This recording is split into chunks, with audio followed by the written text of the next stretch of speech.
Hey everyone, welcome to my channel. My name is Lily, and today we're going to be talking about Nathan Larson. But first, I want you to listen to what this channel is saying about his arrest. Now, this is CBS Denver. Listen to how. Now, don't hate on her because she is just doing her job. She is reading what is written for her to read, okay? But listen how they say this. Police arrest a known white supremacist and suspected pedophile at Denver. Suspected pedophile. He is not a suspected pedophile. He is a admitted pedophile. He admits he wants to impregnate his children. He admits that he wanted to RAPE and do all these nasty, horrible things to his baby daughter when she was very little, which was why his rights were taken. That's why he couldn't have custody or be around his baby daughter when she was little, because he wanted to impregnate her. He wanted to RAPE her when she was just a newborn baby. He fights for rights for people to be able to impregnate their own children. He has tried to fight for rights for people to be able to RAPE their children and other people's children, anywhere from newborn and up. He doesn't have a preference. He likes little kids. He is not a suspected pedophile. He is a known pedophile, which is why this happened.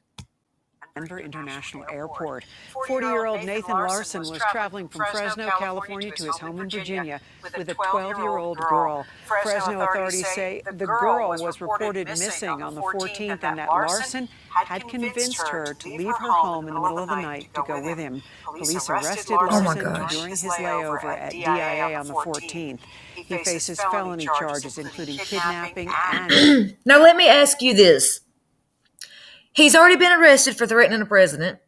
He has already been in so much trouble. He has been on the internet and on TV admitting that he wants to do all these nasty, horrible things to children and to women. Okay? What more does the FBI need to get this creep off the street? What more do they need? He flat out admits to what he wants to do to women and children. I just don't understand. Let me grab my phone.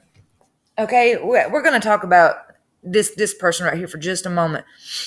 Okay, so I'm going to pull up what he did the last go around. Okay, now this man, he flat out went on TV and like they asked questions, he answered questions, and he told them, that he wanted to. Okay. He served 14 months in prison for the felony of threatening the president of the United States. People, what more does the FBI need to get this dude off the streets?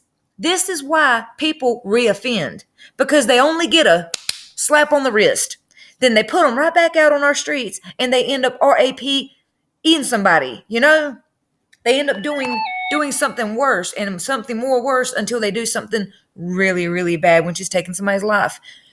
I don't understand. What more do they need? Why are we in a society?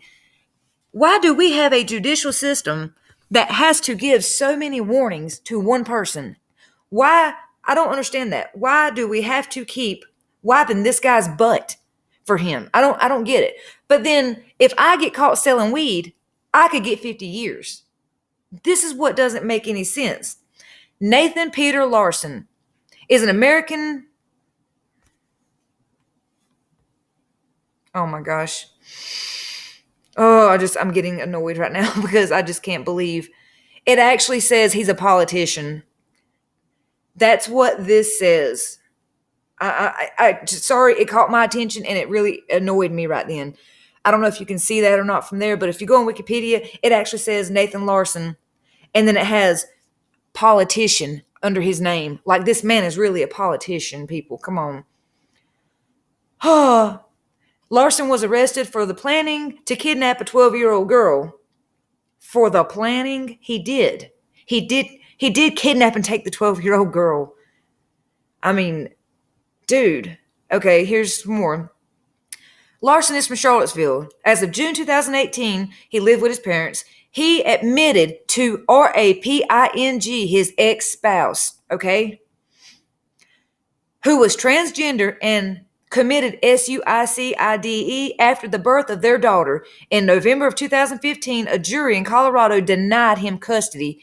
It ain't just that he didn't get, they denied him custody of his daughter, of his baby daughter, okay? He announced in the following month that he would seek legal termination of his parental rights. He remarried.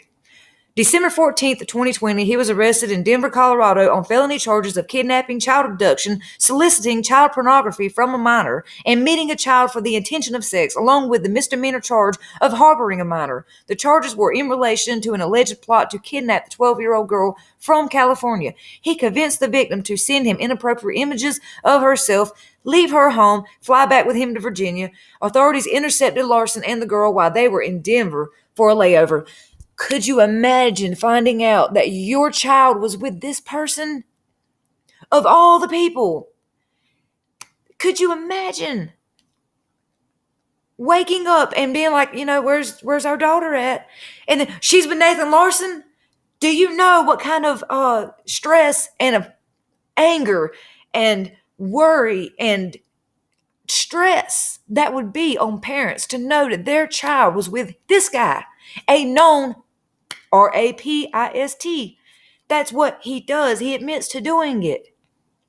And how did this happen? Because he wasn't in jail. Because he wasn't locked up where he should have been long time ago, back when, let's see, threatening the president. I'm looking for the date on that because I cannot remember. And it's not showing it. Okay, let's see.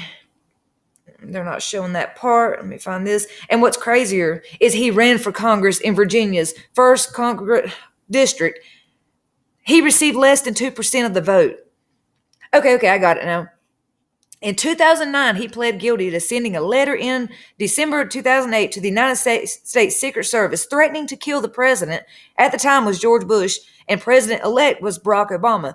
He was sentenced to 16 months imprisonment and 3 years supervised release. He served 14 months. In 2017, he described the letter as an act of civil disobedience. Y'all, I'm just trying to tell you, this has been going on since 2008. Since 2008, we've been dealing with this guy.